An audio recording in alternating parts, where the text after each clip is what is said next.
class before, so we would love to help y'all also get A's and the best grades you can. So just check on Moodle to see hours specifically for when mentors will be available for this course. I'm one of them. I'm there from Tuesdays at 11 to 1. So y'all should just come by and we'll try to help you out with not only learning the material, but also study tips, time organization, whatever you may need. That's it. How many people think we should vote to have James take that quiz right now? Thanks for coming by, James. Thank you.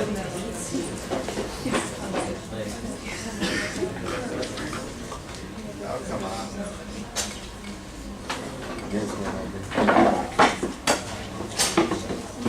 All right, guys. We're going without slide clickers today because somebody took it with them from the lecture last night. Okay. So, a couple of announcements first. I'm going to get to the quiz in a second here. I just want to make sure I go through these so I talk about these because we're going to go over every question on the quiz in a second here. So, not this coming Monday, but the Monday after, here's your first exam. What's on that exam? We have chapters 1 through 5 on that exam. We're covering chapter 5 today and tomorrow, or today and Monday. What's also on that exam is things that I covered in lecture that are not in your book too. So the history of genetics talk, there'll be a couple questions on that. The cytogenesis paper that you read yesterday, there'll be questions on that, and I guarantee one of those questions will be take a figure from that paper and interpret that figure, just because that's a critical thinking exercise, and you should be able to get that out of that lecture. Yeah. So if there also, my office hours are Monday and Tuesday from 3 to 5. I don't have office hours later on in the week. If there's enough interest, I might make a couple office hours later on in the week for people to come in, if that's when you guys do your studying. So send me an email if that's the case. Yes. What's the best way to prepare for your exams? Like, what suggestion would you give about how to study? So if you look at these quiz questions that you have right here, every single one of them requires some sort of analysis or critical thinking. Half of them come from the back of the book in those practice problems that I gave you. So I would suggest not only just doing those practice problems, because I'd actually run all the way through those practice problems, but I'd also just look through those questions in the back of the book and be like, oh yeah, I know how to do that one. I know how to do that one. So be confirmed that you can do all those questions for each one of those. I pull a lot of questions for there. But I also, if I bolded things on slides too, that might be a definition you probably should know. So that would be the two major things that I would do. Reviewing those lecture notes, having made sure that you read the chapters earlier, and then doing practice problems. Darwin Day is next Tuesday. It's Darwin's birthday on February 12th. There's always like a little stand out here apparently. This is my first year here, so I really don't know. But I came for an interview last year and I grilled the people that were the Bio 111 students out on the porch, and they hated me for it. But if you guys are interested in helping or being out there, please send me an email for that, and I'll forward your information on to Phyllis Gifford, who's the professor running this. Academic mentoring matters. James just covered it, and it was perfect timing because of the quiz right here. So, talking about this quiz that you just picked up, average of 5.45, which is far lower than what we'd like, and a standard deviation that is extremely high. A lot of people did very well. A lot of people did very poorly as well in this too. This is actually the most divergent quiz that I've ever seen. So let's go through some of these answers and figure out how we did these for the people that had a lot of trouble with these questions here. Okay, so we start off with the pedigree right here. And in these pedigrees, there's only going to be one answer that is going to be correct most of the time. Those others are mutually exclusive kind of possibilities here.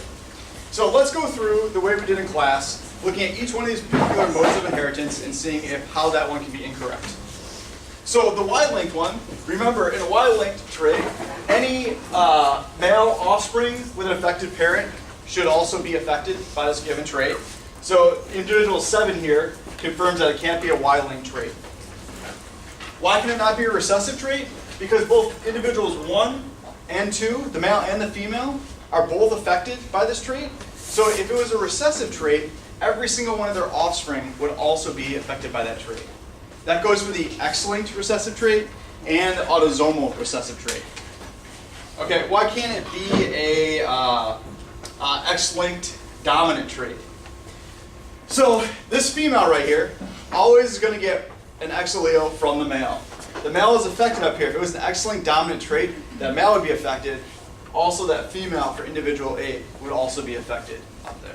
Therefore, the only possibility that's left, and the possibility that works if you run through how the alleles actually move through generations, is that autosomal dominant trait. Questions on that one? Okay.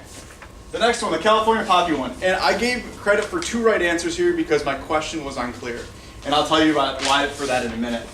In California poppy, an allele for the yellow flower petals, capital C, is dominant over allele for white flowers, little c.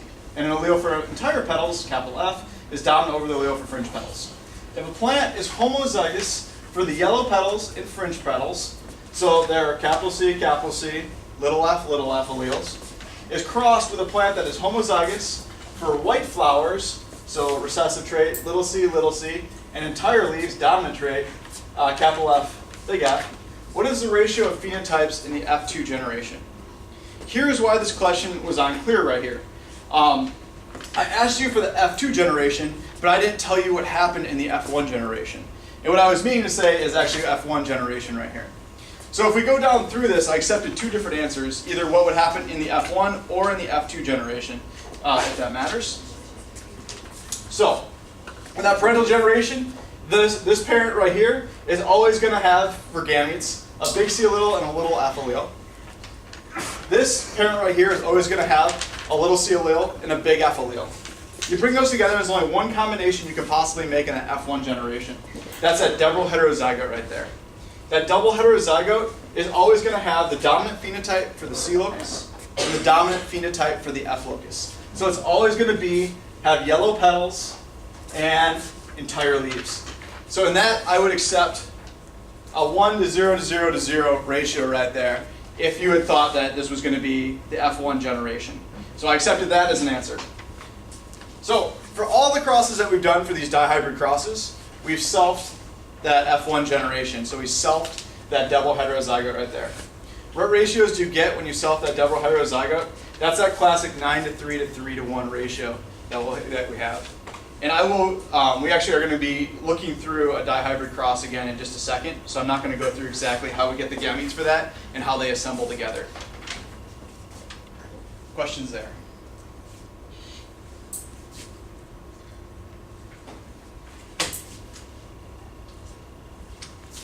Okay. The third question is by far the one that people got wrong the most often, and I meant to be one of the easiest questions on the quiz. So the researcher above gets bored from the yellow petal phenotype and decides to ignore it. So we're back to a monohybrid cross here, looking just at fringed versus entire petals. She sells a plant that's heterozygous for fringe petals and finds that 90 progeny have fringe petals and 10 progeny have entire petals. What is the probability that the observed ratio matches the Mendelian expectation by chance? So we're doing a chi-squared test here. So we have this monohybrid cross. We have a heterozygous plant for entire or fringe alleles here. When we cross these two together, 50% of the time we get the big F allele from the male. 50% of the time then you get that big F allele matching up with a big F allele from the female. 50% times 50% is 25%. We get this allelic ratio. We can do the same thing for matching up big F from male with little f from female. Get 25%. And then little f from male, big F from female, little f from male, little f from female. That classic in a monohybrid cross in the F2 generation, you get a quarter of the progeny represent each one of these different genotypes that you have up there. Now, what are those genotypes in terms of phenotype? So each of these that have at least one copy of the big F allele are going to have entire petals. Each copy of, each genotype that's little f is going to have the fringe alleles in this case. So we have this expected ratio, this 3-to-1 ratio of entire to fringe plants. And if we actually multiply those ratios right there, 75% and 25%, by the number of total progeny that we have, so 90 plus 10 is 100, we expect that we get 75 progeny with entire leaves and 25 progeny with fringed leaves. Now we can plug that into our chi-squared equation that I gave you on the bottom down there. For that chi-squared equation, so I put this in the opposite order. The only thing I did that was not from the back of the book, is I switched the order of 90 progeny that have fringed and 10 progeny that have entire. So we're expecting 75 progeny that have entire petals. What did we get actually from our observed ratio? 10. 10 minus 75 squared all over the expected ratio, again with 75 plants. And we can do the same thing for the fringed alleles. We got 90 fringed plants. We expected 25 fringed plants. Square that all over 25. Okay. What's the biggest mistake I see here? And a lot of people make this mistake. I made this mistake in my first test in genetics, actually. Is instead of using the whole numbers of progeny up here, so 75, you use the ratio 3/4, or you use the ratio 10 out of 100, so 1/10 there, rather than these entire numbers. I saw probably 10% of the class make that mistake this time around, right here. I saw probably 25% of the class make the mistake where they flipped the 10 and the 90 here that they had. Now, why do I think this is an easy question, and why did I tell somebody that they didn't need a calculator for this question? If you square 65 over 75, and if you square 55 over 25, you get very large numbers. If you look down here at this chi-squared table, this is the other big problem, is how we read this chi-squared table that I gave you at the bottom here. This particular monohybrid cross, we have 1 degree of freedom for that cross, so we're looking in this line right there.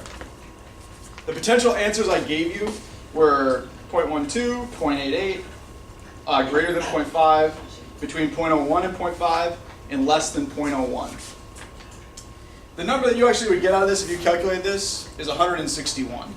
That is a massive chi-squared value, and it exceeds this value for 0.001, so the 0.1% expected by chance, by 150 right there.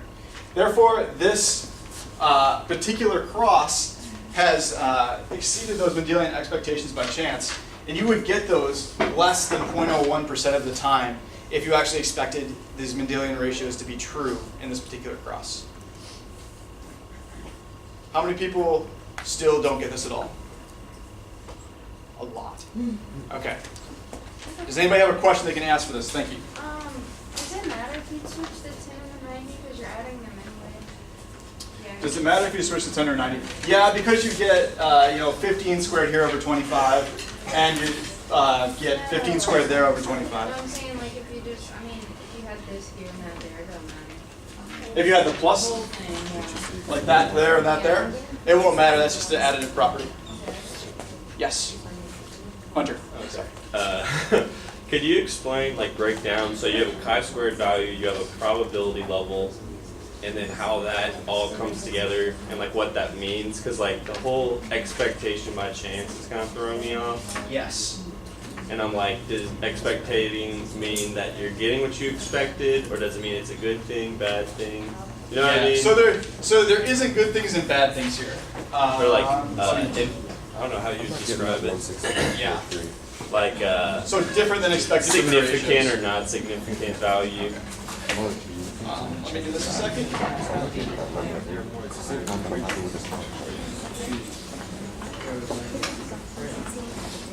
Okay.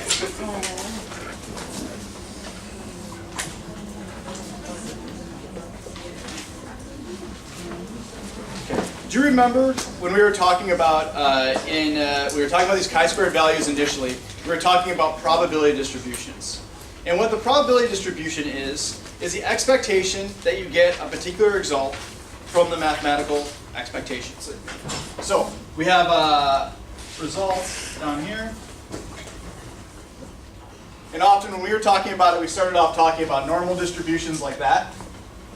So create this distribution if this is our expected distribution of the frequency of those results. We're going to say that our expected distribution differs from the null hypothesis, that it actually matches these particular ratios or whatever else, if it falls in the far tails of those distributions. So you get this particular result less than 5% of the time. That's what that confidence interval of alpha 0.05 actually equals. In this case, you'd get an alpha way out here. So this is a chi-squared test. Most things we can't do with the actual result, like a particular phenotype down here.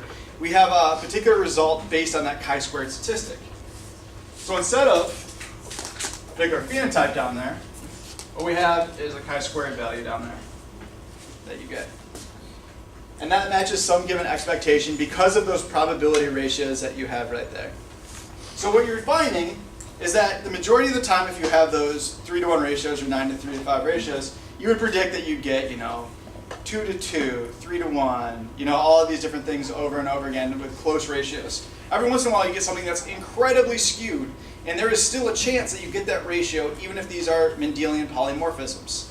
But that chance is really low. For instance, in this case, that chance is less than 0.0001% of the time. You actually could have gotten those progeny numbers if these were segregating according to Mendelian ratios. So your point, if you run this out over here, chi-squared has a slightly different distribution because it's ratio all the way down. Your point was way the heck out here in the distribution. So that's saying that it's very unlikely that we got that based on simple Mendelian segregation. Exactly. Something else is happening within that cross to change the expected numbers that you're getting in that cross. That's why it's called the goodness of fit test. If it exceeds that 5% value, it is not a very good fit. And we'll go through another one of these in the middle of this lecture for linkage, but it'll be slightly more complicated. That's why I wanted to do this here and talk about this here. I keep putting those numbers in the calculator and I keep getting something different. Yeah, me too. What do you get out of it? 225.3. Oh, you 225.3 for the So it's just chi-squared not value? that way. But what do you do There's whenever you get that number? Like, What'd you say? How do you? Well, what? What do you do when you get that number? Yeah. Okay. So that table at the bottom there, Mhm. that table at the bottom is a description of this particular graph right here where we take specific points in that graph. So we take the 50% line in it. We take the, see your paper for a second. Take the 10% line. We take the 5% line. We take the 2% line, the 1% line, the 0.1% line. We can keep on going out like this. But this represents a continuous distribution too here as well. So it could go all the way out to 0.0001 and having different values there. It's not these discrete values that we have. So when it says that for 1 degree of freedom,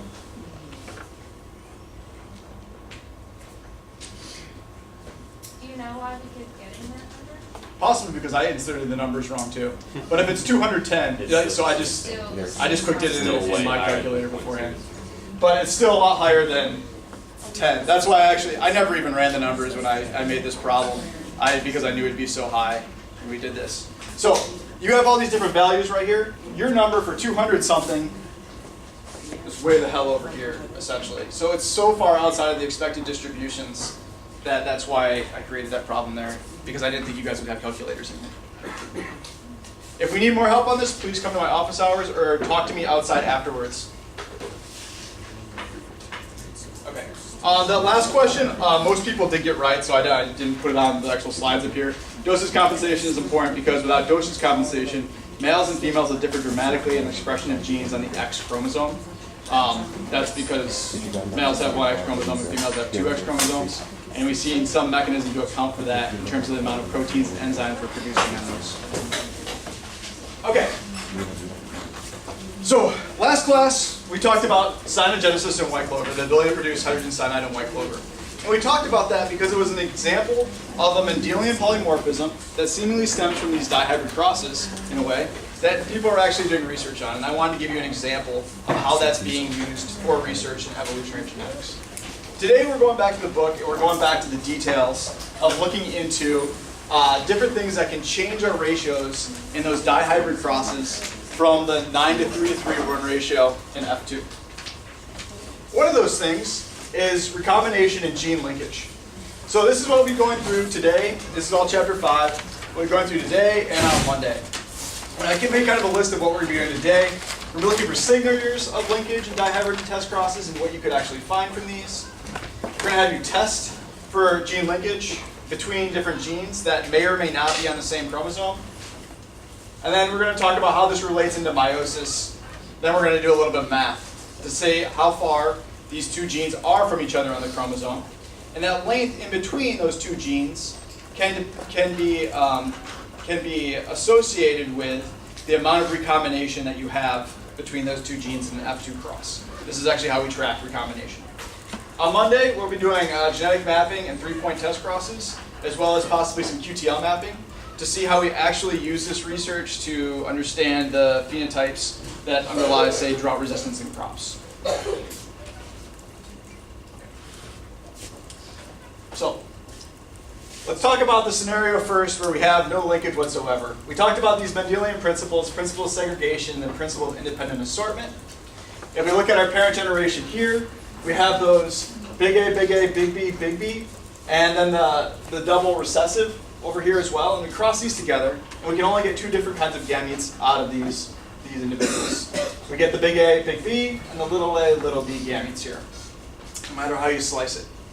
You bring those together, and you're always going to get this heterozygote in the F1 generation here. When we're forming gametes for that double heterozygote in that F1 generation, we can get 4 different gametes there. We can match that big A allele with the big B allele or the little b allele. Or we can match that little a allele with the big B allele or the little a allele also here. Because of independent assortment, we get each one of those 4 gametes 25% of the time. What we've said before is we always get those gametes 25% of the time here. And that's realistic when genes are on different chromosomes from one another. However, this changes if they're on the same chromosome as one another and they're actually assort together or segregate together in meiosis. In this, we have that crossing over that can happen between those homologous pairs of sister chromatids. This is what we call recombination, when alleles assort into new combinations when crossing over actually occurs. So, let me see if the next slide is here. So we have these different gametes that we actually form in that F1 generation. We're going to come through and we're going to talk about these gametes as things that are non-recombinant gametes and recombinant gametes over here. The non-recombinant gametes are the same gametes that occurred in your parental generation. There's that big A, big B, and little a, little b. And the ones that are going to require recombination, if these 2 genes are on the same chromosome, are going to be the big A, little b, and the little a, big B over here. And we'll go through that in excruciating detail. Okay, so that same dihybrid cross, just putting this in the context of an actual trait with colors of seeds and the round versus wrinkled seeds that we have here. This is exactly what we just said. We have those 2 different gametes that can form from the 2 different parental plants. Then we get that F1 generation. And they get the 4 different kinds of gametes. And we've said it before that those are all, you get those 25% of the time each.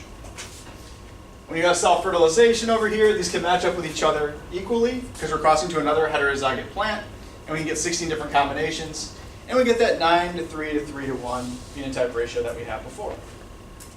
Now you can write that all out where you put an Punnett square, where you put the gametes of the male from this F1 cross on the top, the gametes from the female of this F1 cross on the bottom. This assumes equal segregation, so each one of these boxes happens equal amounts of time, essentially here. And that's one way you can get that 9 to 3 to 3 to 1 ratio. The other way we can do it is with probability, as we've talked about before. So what's the probability, if we look at these in single loci here, and just separately, and then put the 2 loci together, what's the probability that we get at least 1 big R allele from this out of a F1 cross, a monohybrid F1 cross? Well, it's 75% that we get at least 1 big R allele. What's the combination out of a monohybrid cross with Y that we get at least 1 big Y allele? Again, it's 75%. What's the probability that these 2 things happen together in concert? Well, you can just multiply those together, and we get that same 9/16 that we got out of this original dihybrid cross. You can do the same thing for the probability that you have little y, which is 0.25, multiply that out again, and you get these same percentages that you would if you did these Punnett squares. Now, when does this actually become important to do versus this? Well, when you start having 3, 4, 5 alleles and crosses, it's a lot easier to multiply things together than it is to start making these gigantic Punnett squares that come out here. Okay. So what is the signature of linkage then? What would we see if these 2 phenotypes and these 2 genes were actually on the same chromosome? Well, what you'd see is you'd see a deviation from that 9 to 3 to 3 to 1 ratio in these genes.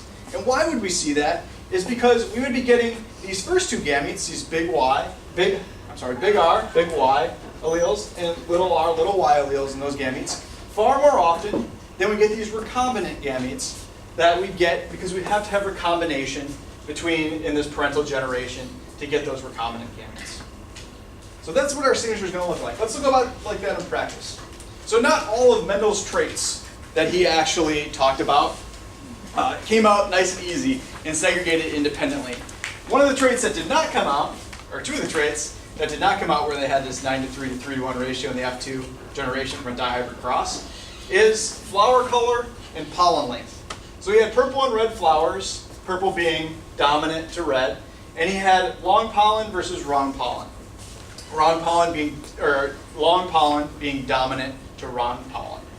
You can tell that because in the F1 generation, if you cross these two things together and they're homozygous strains, you get purple flowers with long pollen. So that's how we can determine dominance right there and which alleles this actually are. But interestingly, in this cross, unlike most of his other crosses that he had, when he selfed this plant with purple flowers and long pollen, what he got out of it was not that expected ratio, not that 9 to 3 to 3 to 1 ratio. He got something like this, and I don't know if these are actual numbers or if the book just made up these numbers, to be honest with you.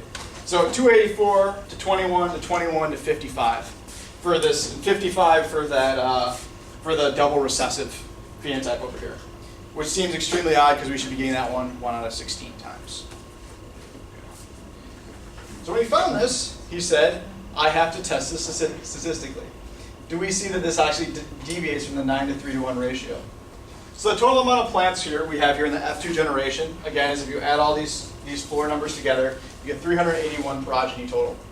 And if we just do this in percentages to eyeball it before we start off here, you can see that percentages are about 74 to 5 to 5 to about 14%. Now from expectations, what is the expectation here for each one of these particular phenotypes that we see? The expectation if you have that 9 to 3 to 3 to 1 ratio is something like this, 56% to 19 to 19 to 6, basically. That's all well and good. I can tell you from any given cross where you have 100 progeny, especially from this dihybrid cross, you're going to get some deviation from a perfect 9 to 3 to 3 to 1 ratio. You're going to get that just by chance out of this. So what did he do to actually test that? He did a chi-square test again. So this is the second chi-square test that we're doing today to go through this here. Okay. Now you guys have the benefit of looking at that other slide, so I don't. But I'm going to go through this and see if I get the numbers right here in a second. Okay, so for chi-square test, observed minus expected for each one of those particular phenotypes that we're looking at. So we got 284 of the double dominant homozygote here. We expected 214. We got 21 of the purple plant with round pollen. We expected 71. We got 21 of the long pollen with red flowers. We expected 71. And then of that double recessive homozygote, we got 55 of those and we only expected 24 of them. Simply squaring those numbers for each one of those, just like we would from this equation up here, and divide by the expected number for each one of those. Again, we get a massive chi-squared number, 134.7 out of it. Now, remember our degrees of freedom differ here because we have 4 phenotypes. Your degrees of freedom is going to be the number of potential phenotypes you have minus 1. Why is it that minus 1 there? Well, let's think about that from that monohybrid cross. If you don't have one phenotype, the progeny is guaranteed to be the other phenotype. Therefore, it's not really a degree of freedom within this equation here. So if you have 4, you can again take away 1 from that fact and you only get down to 2 of those. Okay, looking at this particular chart again, we could create, again, that graphical distribution that I showed you before with the 50% lines and all the way out. But again, if you look down there, the 0.1% of expected chance is at 16, and this is at 134.7. This is way the heck down there. This is massively unexpected through a Mendelian ratio. Again, something is actually occurring here. We have linkage, and that is why this is happening.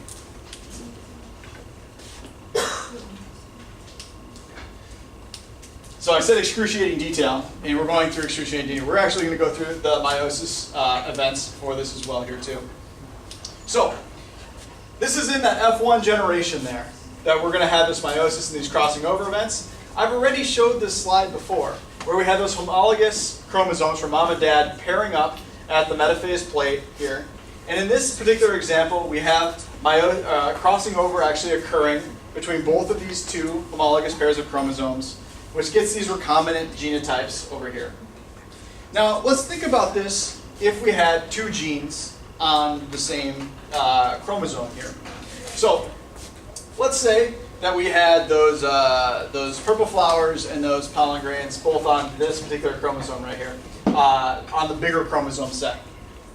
We had these differences between mom and dad. As we go through over here, in one situation, we're going to get one sister chromatid that is recombinant because it had this crossing over event. So we might get recombination between those two different phenotypes that you have there. And then you get another recombinant on the other side. So this is a 50% kind of thing that happens right here.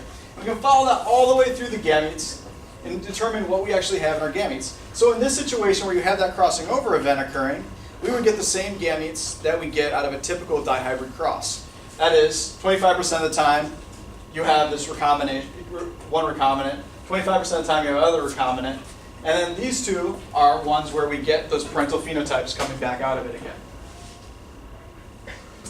In a dihybrid cross, when these genes are on the same chromosome, and there's absolutely no crossing over whatsoever, if we had no crossing over out here, we would only see two particular genotypes, or two phenotypes in that F2 generation. We would only see plants that have at least one big A allele, one big B allele, and plants that are those double recessive homozygotes. They completely represent their parental phenotypes over again, because these things are being inherited together. Excruciating detail. So, this is again that same F1 generation. This is just depicting it slightly differently. We got those two genes, A and B, on the same chromosome here. This is the pair of sister chromatids. You inherited one chromatid from mom, the red up here, one from dad, and the blue down here. We just went through the synthesis phase of meiosis. So we've synthesized an extra copy of each one of these, bringing these through. If no crossing over takes place in prophase 1, where crossing over typically takes place, we get these particular gametes coming out again because they're still on the same chromosome. Which gametes are they? They're that big A, big B that we talked about, and the little a, little b. If we're crossing this together with itself, and there's no crossing over in that one too, there's no way that we can get either of those recombinant alleles here. Because all our Punnett cross would have in it, for those gametes that we put on for the male and the female, would be big A, big B, and little a, little b here. Now what happens if we have crossing over in the same sense? So this is a single crossing over event that we're looking here. On Monday we'll also talk about double crossovers and how important they are for actually mapping genes. But single crossing over event that happens between these middle two sister chromatids that you have there. When we have this crossing over again, we can have recombination. Recombination refers to the genes switching chromosomes over here too. And if we look at what the actual result is, as compared in that F generation from something with no crossing over but two genes on the same chromosome, we can see that again, now all four of our gametes that were originally there when we had these two genes on separate chromosomes are now back, and they all occur in equal percentages again. Now chances are, recombination will probably not happen if we're crossing this plant to a similar heterozygote over there. Unless we're selfing this plant, in that case, we'd get those same combinations out. So first quicker question for today.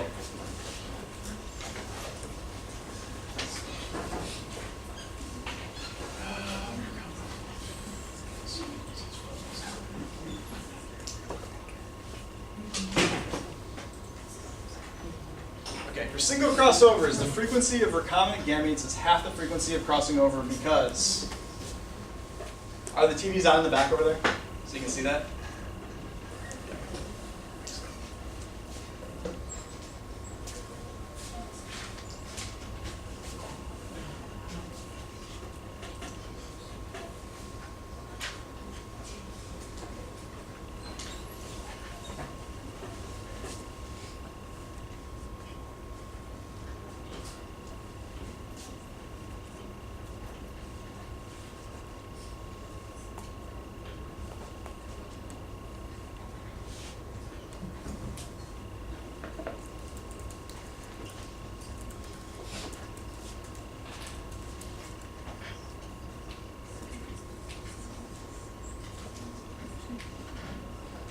Give you 15 more seconds.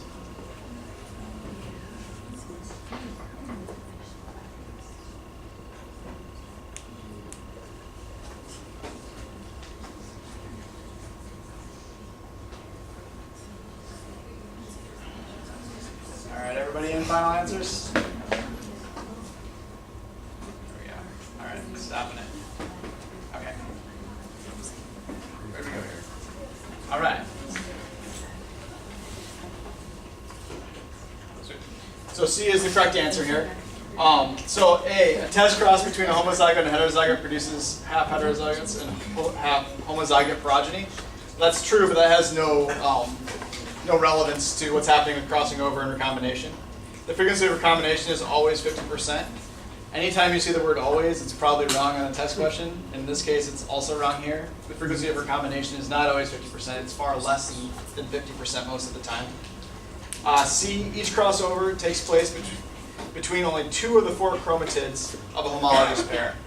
That's correct from what I showed you, and that's for a single crossing over event up here. D, crossovers take place in about 50% of meioses. That's the exact same thing as saying B up there in a different way. Also not correct up there. And we can go back and we can see this from this diagram right here, that single crossing over event. It only, crossing over may have taken place here, but only half of your gametes are actually recombinant. It's only those middle 2 sister chromatids that are recombinant there. Okay. So, let's move on. Let's see, what does this gene linkage look like in a test cross? So in a dihybrid cross, it's kind of boring because in the F2 generation, if there's no recombination, which happens the vast majority of the time between 2 given genes on a particular chromosome, you only get 2 phenotypes coming out of it. So in a test cross, it's a little bit more interesting. The notation we're going to be looking at for when we have these linked genes on a particular chromosome and the order that they're actually in is this down here. It corresponds just to single lines where you have a big A and a big B allele on the same chromosome, or little a, little b allele on the same chromosome. Let's talk about these tomato plants over here.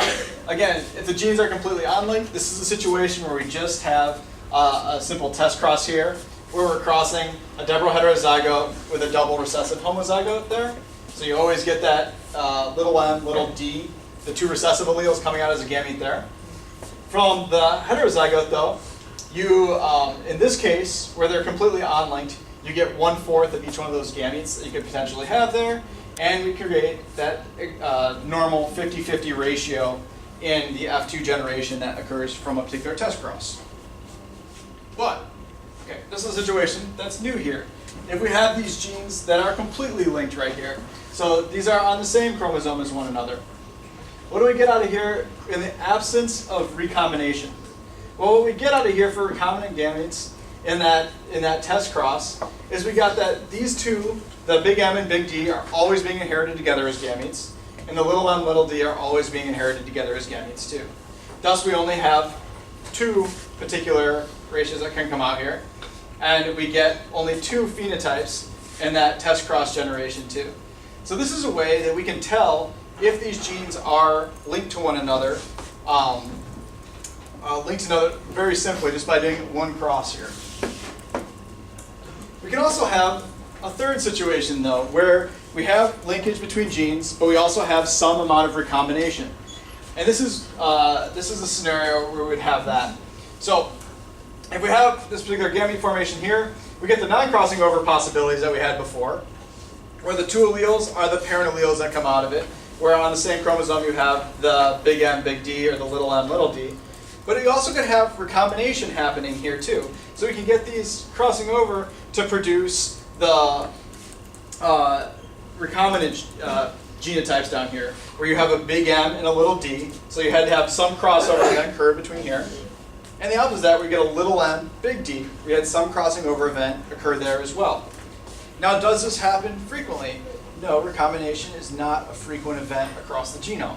So we expect many fewer of these gametes than we expect of these gametes. In fact, for single crossing over events, which are by far the more common crossing over events, even with that, we'd still see 50% of these non-recombinant gametes and less than 50% of the recombinant gametes that we actually have over here. So you're going to get more than 50% of these non-recombinant gametes, pretty much no matter what, in a single crossing over event, independent of how close these genes are to one another on the particular chromosome. What does this actually look like when we do these fertilization events here and do the Punnett squares coming out of it? We can take a look and we can see that these non-recombinant phenotypes that we're just seeing with normal leaves and tall and mottled leaves and dwarfed, or whatever the dominant recessive phenotypes are here, the plants that have those, the number of progeny that come out of there are much higher than the amount of recombinant progeny, just as what I was talking about there, 55, 53, 8, and 7. So, if you're looking at this in a dihybrid cross, you would be able to do a chi-squared goodness of fit test, and I almost guarantee that you will have to do one of these on the exam for this exact kind of thing, and see that this is far different from that 9 to 3 to 3 to 1 ratio. So, what I just went through is 3 different situations with that same 2 phenotypes in those tomato plants that you saw right there. We have independent assortment, where those genes are on different chromosomes. We have complete linkage, where those genes are on the same chromosome and we have no recombination whatsoever. And then we have linkage with some crossing over. Now, does complete linkage happen in normal populations if 2 things are on the same chromosome? There'll always be some frequency of recombination at some point, although it's relatively low. So this situation is rare, but there always is some sort of crossing over in between genes that are on the same chromosome as one another. And what you can see in that next generation is that you're going to see a greater than expected amount of particular phenotypes with the parental gametes, and a lower than expected frequency of those recombinant genotypes. So how can we quantify? Yes? Can you go back? I have a question. So the linkage with some crossover and the independent assortment both have the same phenotypes come out of it, but the linkage is going to differ substantially from the 25%, whereas an independent assortment will be close to 25%. Is that how we're going to tell the difference between the two? How you're going to tell the difference? Yes. So that's how you're going to eyeball the difference. Yeah. How you're actually going to tell the difference is that chi-squared test that we're going to. But if we're given the results, that's what I'm saying. Like, it'll be. Yeah, if you're given the actual results from the progeny, so the results that you'd be given were like in that the purple flowered and long pollen pea plant. Those are exactly the kind of results I'll give you for this if I'm asking you to tell the difference. If I'm asking you, hey, are these 2 genes on different chromosomes or are they linked together? I'll give you those results from either a test cross or an F2 generation and ask you if they differ and why they differ. They differ from that 9 to 3 to 3 to 1 ratio. Okay? To quantify this, our recombination frequency is the number of recombinant progeny divided by the number of total progeny.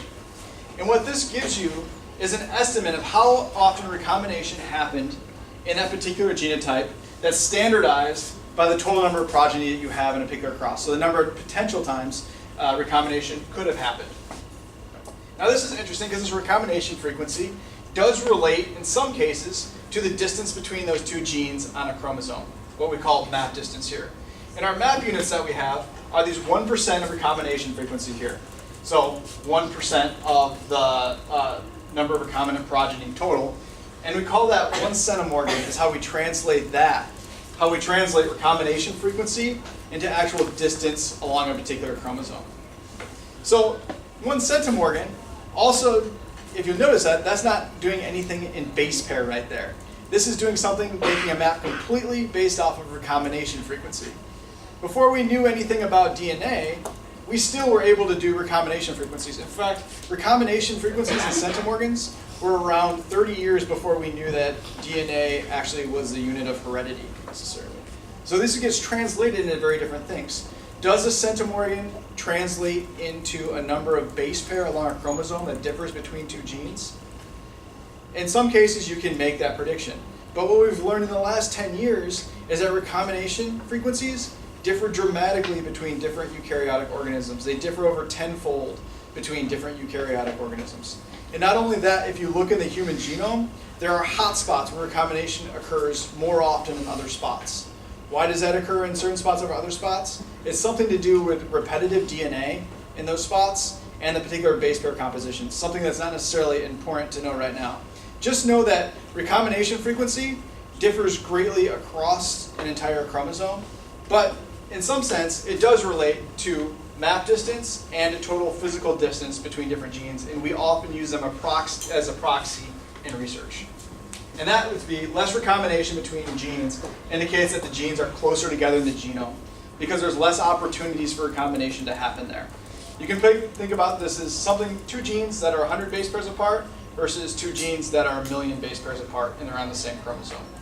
There's a lot better chance that that cut point is going to be between the 1,000,000 base pairs than it is between those 100 base pairs right there, just by chance within that area.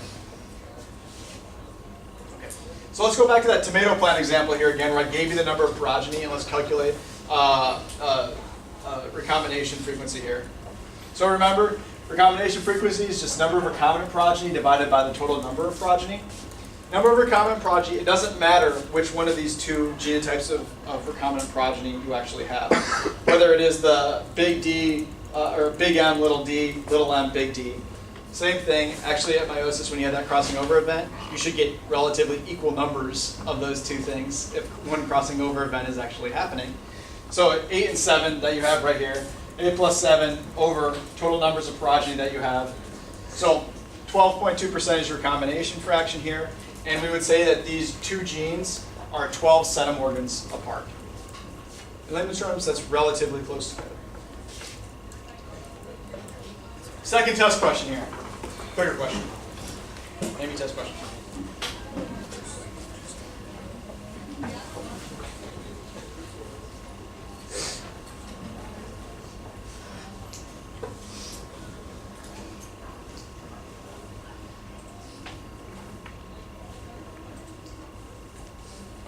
If two genes are on different chromosomes, what is their combination frequency between them?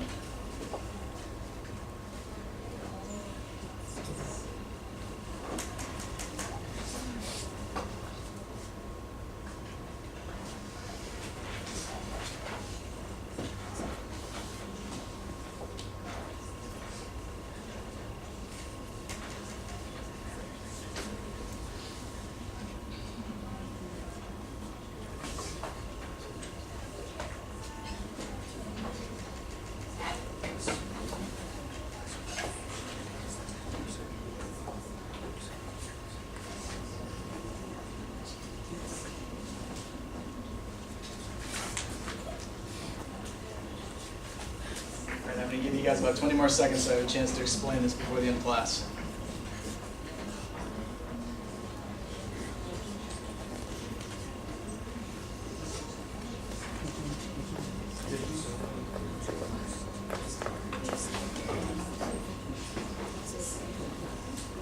All right, everybody in? Listen up. Here we go. Hey, all right. C is the correct answer as well here, guys. Let's explain this a second. Okay, so 50% is the correct answer for different chromosomes. Why is that? So remember with independent assortment, what the particular ratios of these phenotypes were each going to be in that test cross. We were going to get 25% for each one of these here.